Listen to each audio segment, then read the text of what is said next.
Hello, hello. Hey, Hey, so what's up? you got some show and tell for us there? Yeah. This is the camera I shot it on. I am currently Amazing. filming you all, but the light is really fucking it up.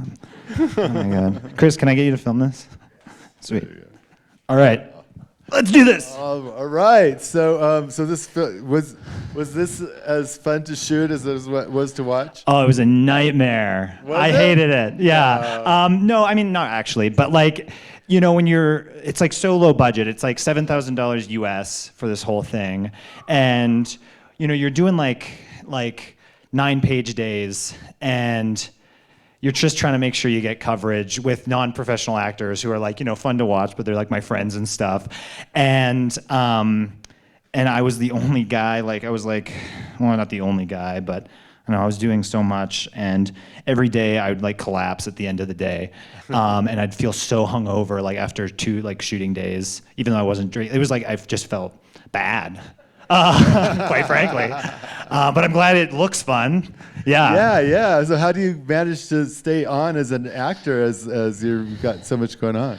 I think if you're just kind of like a little bit insane, the pressure's on when the gun's to your head, or at least for me, I'm like, that's when I'm like, okay, I'm the main guy. I got to make sure I'm like on it as much as I possibly can. So yeah, I don't even know how I did it, to be honest. Which you can maybe tell on the screen. I don't know. No, I mean you're so it's amazing. So what about was it pretty tightly scripted, and what was it like to write it actually? Yeah. Like it was pretty well scripted. Like little improvs, but not a whole lot. Just, I mean, again, when you're like trying to get stuff done really quick, it's hard to kind of take a lot of time to do that. There was like, but I would allow the actors some leeway. I remember there was one moment when we were shooting, Alex, who plays like the girl I'm obsessed with, I said a line wrong, and she's like, "Oh, the line's actually this," and I was like, "I wrote it. The line is what I say." Yeah. In a fun way. I'm normal and cool. Don't worry. Yeah. But I was like, no, we don't have time to worry about like if I said good or great or like that kind of stuff. Yeah. That's funny. In a normal way. Yeah, jump in.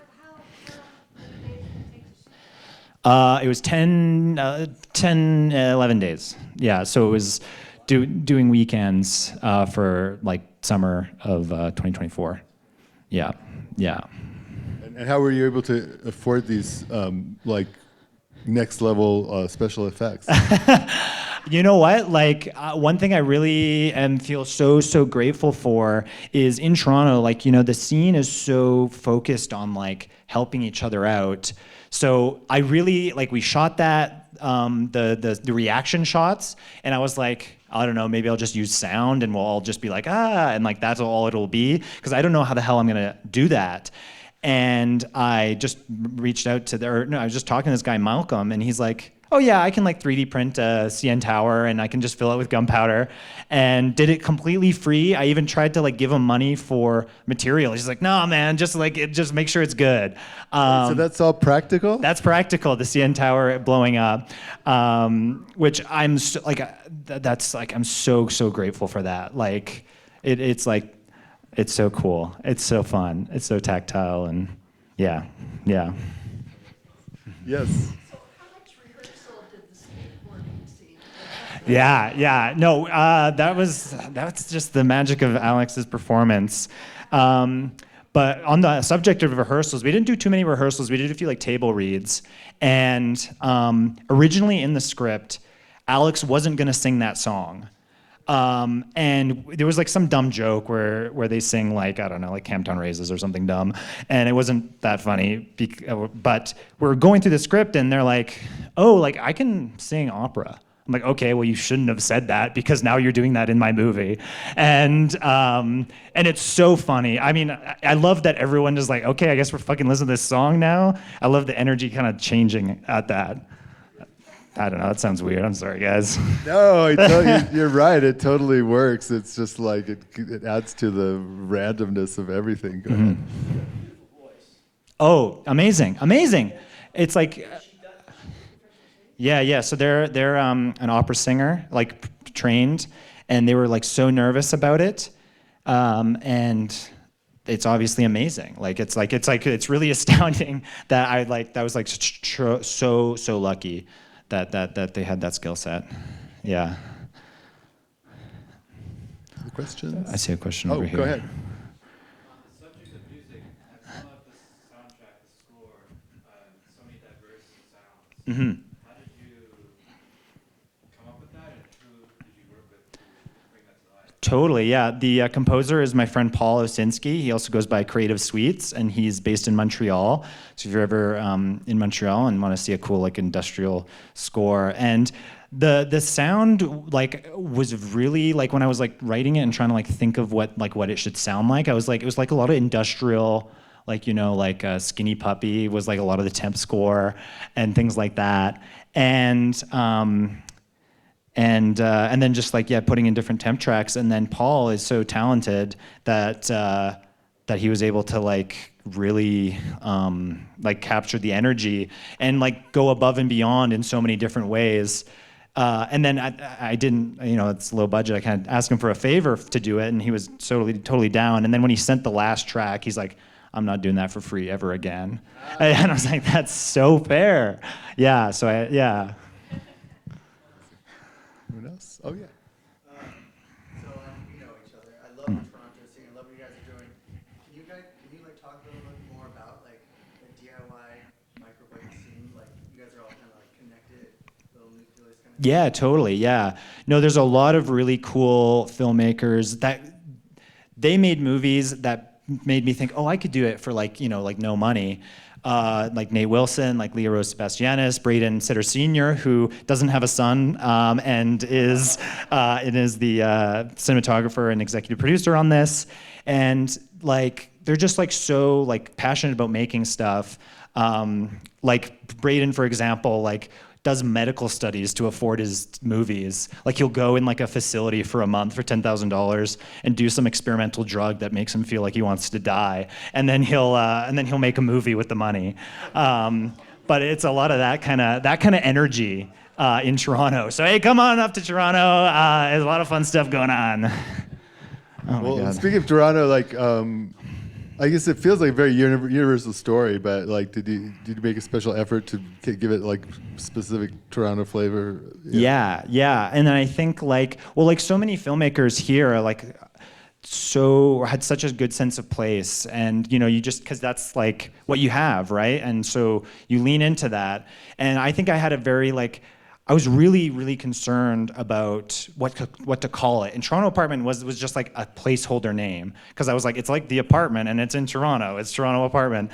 And I was like, maybe I shouldn't have Toronto in the name, but I mean, it's such a Canadian like movie that I don't know. I just was like, you know what, let's just have it be that. And those are like, those are streets I walk down, those are places I go to eat and all that kind of stuff. And the CN Tower looms over us all and this kind of scary phallic thing. And I was able to castrate it. I don't know, what the hell am I saying?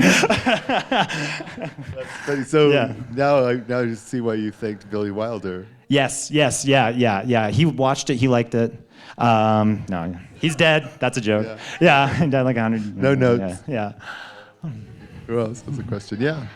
Is this film a social commentary, possibly on the housing market? Totally. Yeah, totally. I mean, it's very much inspired by, a lot of my friends are, living in kind of weird apartments to afford doing art. I also, went through a breakup and had to like sublease a bunch of random places before I was able to get like something nice and consistent. So it's like really based in that kind of experience and kind of how I reacted to it, which is obviously very normal and cool and.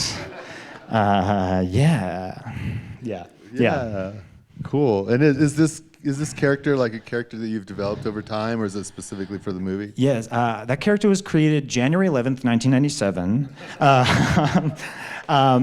Yeah, no, it's like a heightened version of myself. And I used to think it was much more of a character, and then on the most recent watch when I was doing like the color, which was just clicking auto on Premiere Pro, I was like, oh man, I am like that. That sucks. Yeah, I get obsessive about weird, dumb things. Yeah, obviously. Anyone else? I Awesome. see one over here. Oh, go ahead. Yeah. I noticed in the credits you thanked Bjorn for. Yes. Can you tell us more about that? I actually can't. That's for one person.